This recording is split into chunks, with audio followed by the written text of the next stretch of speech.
Hey, so we're at a little restaurant for our last meal together.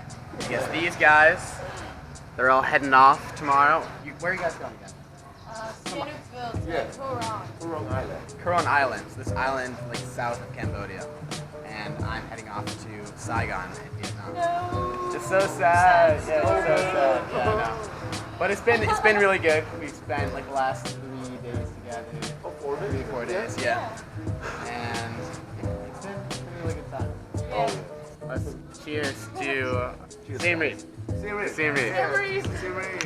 And Tom. And Tom. Tom, the best driver in the world. So it's a sad time right now because I just had to say goodbye to Dominic, Demi, and Celestine, with whom I've been like traveling around, spending the past few days. So it's really sad. I love these guys. So thank you guys for watching this, for traveling with me. But yeah, I'm now off to the airport to get my flight to Saigon, Vietnam.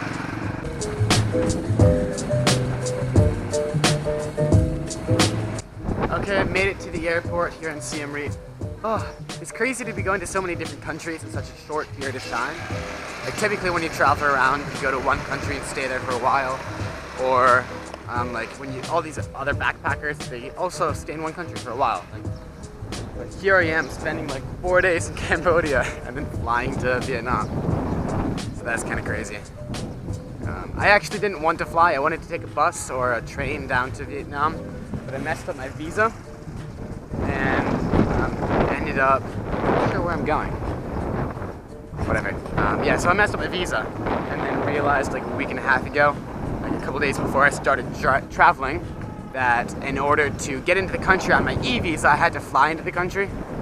And so I had to decide whether I wanted to either take a flight or try to find the Vietnamese embassy in Bangkok or in Beijing and then try to get the visa, which would have taken 3 days and it was really complicated.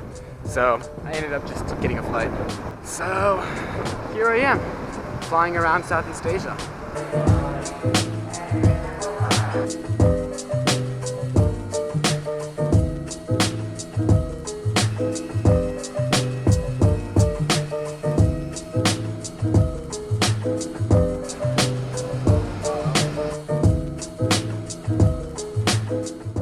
I did something really stupid. I pulled out the camera to make a video while I was still inside of the immigration place, and that's of course against like every rule.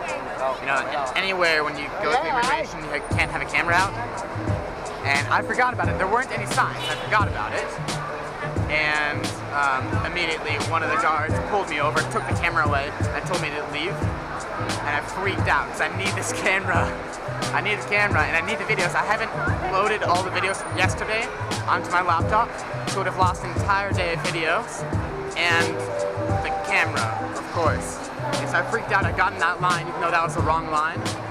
Like the guard that took my camera, I got to his line and then like begged and pleaded. And eventually he let me. I just deleted the video, the one video, luckily not all of them.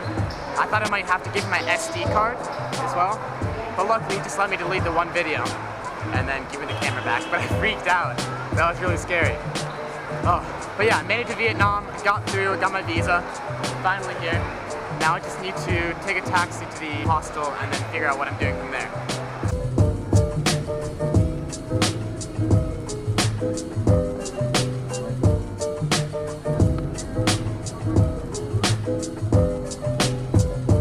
Okay, two things happened.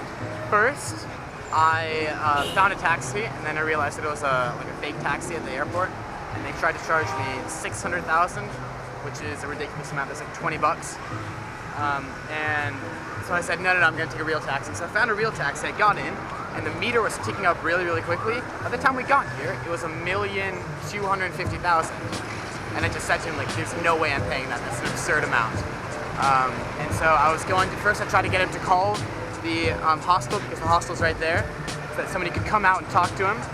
And then eventually, after I told him like 5 times, there's no way I'm paying that, that's ridiculous, way too expensive. He said, okay, yeah, we'll do 250,000. And 250,000 plus another fee that he had at the airport, like a parking fee, ended up being 10 bucks, which is better. It was a bit stressful, the whole like almost losing my camera thing at like passport control, and then taxi ride, but everything worked out so far.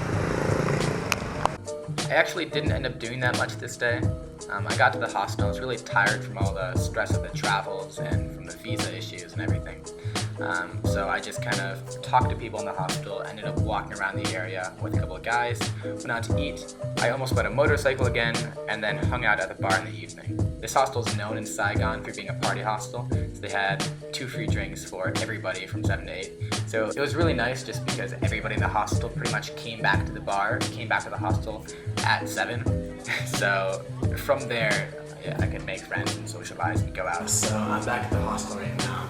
I was thinking about going out on a pub crawl with everybody else, all the other guys, but I decided not to because I've been going out clubbing the last 2 nights, and tomorrow night is the big Chinese New Year, which apparently is a really big deal here in Vietnam as well, which I didn't know. So I'm quite excited about that. So yeah, tomorrow night's gonna be a really big, fun night. So I figured I should take a break. So I won't be doing like 4 nights in a row of like staying up really late and clubbing. So that's it for today. See you